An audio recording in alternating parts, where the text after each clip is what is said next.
Greetings, everyone, and thank you to my friend Sherilyn Eiffel, the Legal Defense Fund's leadership team, and to all those gathered for all that you do. Every day, you fight for justice and equality to the benefit of so many and to the benefit of our country. And every day, you carry on the legacy of leaders like Constance Baker Motley. She helped write the brief for Brown v. Board of Education. She argued 10 cases before the United States Supreme Court, winning 9 of them. And she was the first Black woman appointed to a federal court judgeship, and the only one for more than a decade. So many of us count Constance Baker Motley among our personal heroes. I certainly do.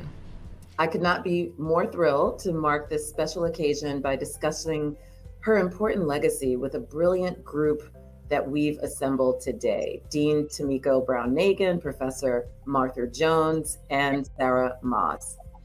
You know, when I think about Constance Baker Motley, personally, she's so accomplished and so remarkable that she brings the whole world into focus. Yes, she was a role model and a mentor to me personally and professionally. And clerking for her was really the opportunity of a lifetime. Judge Motley really is a standard bearer, right? Someone who across a long and multifaceted career herself had to adapt, to adjust, respond to the urgencies of the many generations across which she worked. I am so grateful to have the opportunity to join the NAACP Legal Defense Fund for this remarkable program celebrating the legacy and accomplishments of Constance Baker Motley, this incredible, fierce, and fearless Black woman. There is much in Constance Baker Motley's life that I can relate to personally. We're both the children of Caribbean immigrants. We both grew up in the Northeast. We both worked for this storied organization, the NAACP Legal Defense Fund, even if in 2 different eras, yet committed to similar goals.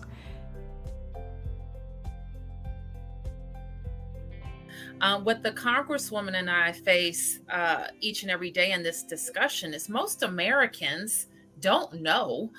They have no occasion to think about the fact that we are treated like second-class citizens. They don't know that. They just assume that we're like everybody else in the shadow of the Capitol, having our Congresswoman with a full vote and having 2 senators. So part of our challenge with our statehood efforts, Sherilyn, is to educate our fellow Americans. Social media enables us to reach people in new and important ways, to inform them constantly, in some ways rather than other ways, of the status of their own nation's capital. So I would attribute social media as a new way and an important way to spread the message. And I think it accounts for the fact that the latest poll shows that 54% of the American people now support statehood for the District of Columbia because they've learned. My name is Miguel Cardona, and I'm proud to serve as the Secretary of Education. Glad to be here with the Struggle for Justice, NAACP's Legal Defense Fund, Brown and Black student leaders. Thank you for putting this event together to honor this 67th anniversary of this landmark case. So, Ms. Tate, if you don't mind, I'd like to start with you and I'd like to ask you a little bit about your story. At only 6 years old, you and your classmates were asked to take on something quite extraordinary. You were asked to pick up the mantle of Brown and become the first to integrate your school. Can you share with us what you remember from that first day and how you and your family came to play that historic role? Sure, I can remember it like it was today. I woke up that morning to a house filled with family and friends, not understanding what was really going on. But I knew I was going to a different school. I just didn't know why.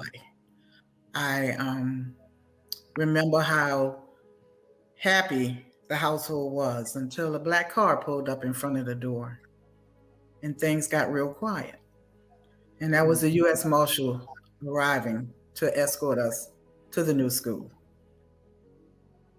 At 6 years old, still not understanding what was going on, I was pretty happy to get a ride to school where I had been walking for the last year or so.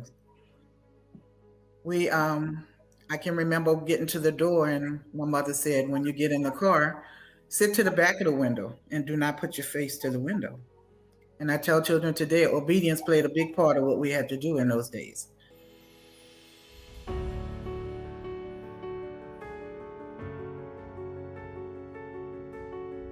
When we talk about racial discrimination, we almost never describe it, I mean, in our everyday life, in constitutional terms. We talk about it as though it's about white people's feelings and about whether they're good people or they're racist or they're not racist, or we don't describe it like with the force and power and the constitutional grounding that the person with the outrageous gun on their back describes their what they see as their right to do that in the McDonald's. And we don't describe it in the way that people protesting and wanting to speak and that journalists describe First Amendment rights. Mm-hmm.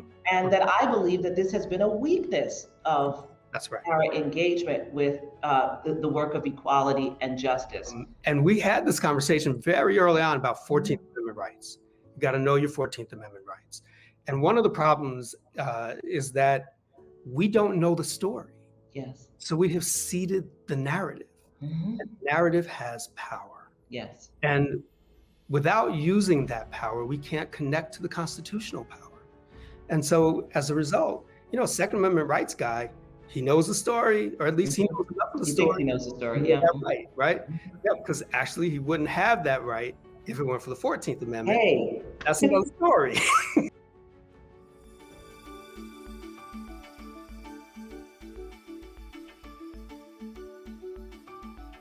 White Americans do marriage differently than Black Americans. It takes two $50,000 workers to get in a household with 100,000 of the single wage earner. So Black marriages are more likely to have two full-time co-equal wage earners, and they get no tax cut. And for years, their taxes actually went up from had they stayed single.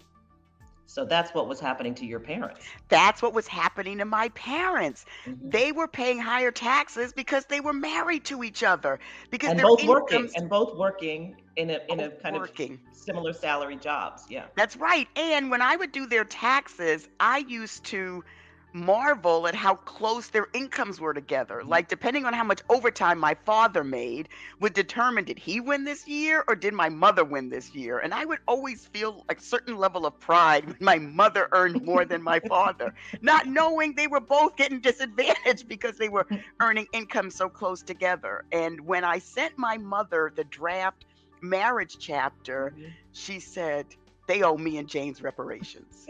And I never heard my mother use the R word in her life. I'm so grateful to you for this contribution.